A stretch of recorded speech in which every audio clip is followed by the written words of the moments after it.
Right. ఇక Telangana municipal ఎన్నికలకు సంబంధించి డీజీపీ శివధర్ రెడ్డి మాట్లాడుతున్నారు. లైవ్ లో చూద్దాం. సో ఈ విధంగా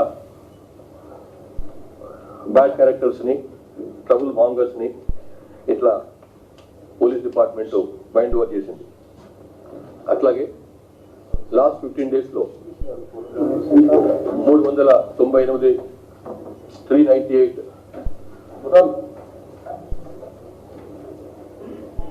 NPWs ను కూడా, నాన్ బెయిలబుల్ వారెంట్స్ ను కూడా ఎగ్జిక్యూట్ చేసినాం. అట్లానే తెలంగాణకు 4 స్టేట్స్ తోని బార్డర్స్ ఉన్నాయి. ఏపీ, ఛత్తీస్గఢ్, మహారాష్ట్ర, కర్ణాటక.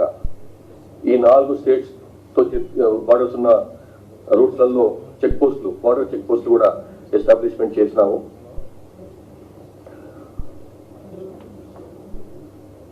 మొత్తం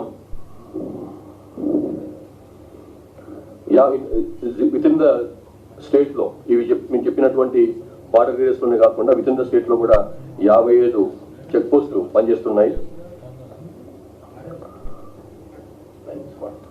అందులో ప్లస్ ఇవి కాకుండా 181 ఫ్లయింగ్ స్క్వాడ్స్ కూడా నిరంతరం పనిచేస్తున్నాయి లాస్ట్ 15 days నుంచి. అంతేకాకుండా స్పెషల్ సర్వేలెన్స్ టీమ్స్ కూడా 167 167 స్పెషల్ సర్వేలెన్స్ టీమ్స్ కూడా పనిచేస్తున్నాయి.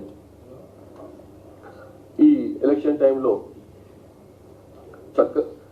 ఉద్యోగ బాధ్యత చక్కగా నిర్వహించేందుకని చెప్పి, రూల్ బౌండ్ నిర్వహించేందుకని చెప్పి ఎస్హెచ్ఓస్ కు, సర్కిల్ లెవెల్ ఆఫీసర్స్ కు ట్రైనింగ్ కూడా ఇచ్చినాం. మొత్తం లాస్ట్ 15 days లో 3 కోట్ల పైన సీజర్స్ ఉన్నాయి.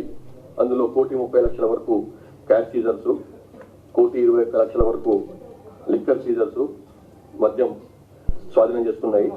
అట్లాగే 15.7 lakhs వర్త్ ఆఫ్ డ్రగ్స్ కూడా సీజ్ చేయడం జరిగింది ఈ 15 days టైంలో. So total 142 model code of conduct violation కేసులు కూడా బుక్ చేసినాం. మొత్తం 8,203 పోలింగ్ స్టేషన్స్ ఉంటే వాటిని హైపర్ సెన్సిటివ్ కింద 1,302 stations, polling stations, 1,926 sensitive polling stations గా, అట్లాగే మిగతా వాటిని 4,975 మిగిలిన 4,975ను నార్మల్ పోలింగ్ స్టేషన్స్ గా కేటగరైజ్ చేసినాం. దానికి తగ్గట్టుగా హైపర్ సెన్సిటివ్ పోలింగ్ స్టేషన్స్ కి ఎంత బందోబస్తు పెట్టాలి, నార్మల్ పోలింగ్ స్టేషన్స్ కి ఎంత బందోబస్తు పెట్టాలి, తర్వాత సెన్సిటివ్ పోలింగ్ స్టేషన్స్ కి ఎంత బందోబస్తు పెట్టాలి, దాని ప్రకారం ఒక నిర్ణయం తీసుకొని ఆ విధంగా బందోబస్తు ఏర్పాటు చేస్తున్నాం. ప్లస్ మనకున్న కోర్సే కాకుండా forest department, excise department, legal metrology ఇక్కడ నుంచి కూడా మేము అవుట్ సైడ్ డిపార్ట్మెంట్స్ నుంచి కూడా ఫోర్స్ను రిక్వెస్ట్ చేసినాము. వాళ్ళు ప్రొవైడ్ చేస్తారు, ఆ డిపార్ట్మెంట్స్ కూడా ప్రొవైడ్ చేస్తున్నాయి. ఇవే కాకుండా మా with in the police department ఉన్నటువంటి తెలంగాణ స్పెషల్ పోలీస్ కానీ, సిఐడి కానీ, ఏసీబీ కానీ ఇట్లాంటి వాళ్ళ డిపార్ట్మెంట్స్ నుంచి కూడా ఫోర్స్ను రిక్వెజిషన్ చేసి డిప్లాయ్ చేస్తున్నాం. మొత్తం ఈ కార్పొరేషన్స్, మున్సిపాలిటీస్ కలుపుకొని 2,996 వార్డ్స్ ఉన్నాయి. అందులో 8,203 పోలింగ్ స్టేషన్స్ ఉండేటివి. అయితే 14 చోట్ల యునానిమస్ అయింది కాబట్టి అవి తీసేస్తే 8,189 పోలింగ్ స్టేషన్స్ లో ఎలక్షన్స్ నిర్వహించబోతున్నారు. వాటిలో నార్మల్ పోలింగ్ స్టేషన్స్ ఆల్రెడీ చెప్పినా నేను. నార్మల్ పోలింగ్ స్టేషన్స్ 4,961 ఉంటాయి. క్రిటికల్ పోలింగ్ స్టేషన్స్ 3,228 ఉన్నాయి. అది హైపర్ సెన్సిటివ్ అని ఆల్రెడీ చెప్పినా నేను. 136 కౌంటింగ్ సెంటర్స్ ఉన్నాయి. 136 కౌంటింగ్ సెంటర్స్, 137 స్ట్రాంగ్ రూమ్స్ లలో వీటిని భద్రపరుస్తారు ఎలక్షన్ అయిన తర్వాత.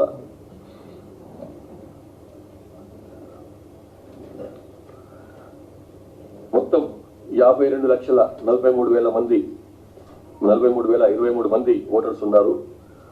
సో వీళ్ళకి పూర్తి బందోబస్తు నిర్భయంగా నిశ్చింతగా ఓటింగ్ చేయడానికి అని చెప్పి వాళ్ళకి తగినటువంటి బందోబస్తు ఏర్పాటు చేస్తున్నాము. గ్రామ పంచాయతీ ఎలక్షన్స్ లో మనకు మంచి ఎక్స్పీరియన్స్ వచ్చింది మొన్న నిర్వహించినటువంటి గ్రామ పంచాయతీ ఎలక్షన్స్ లో.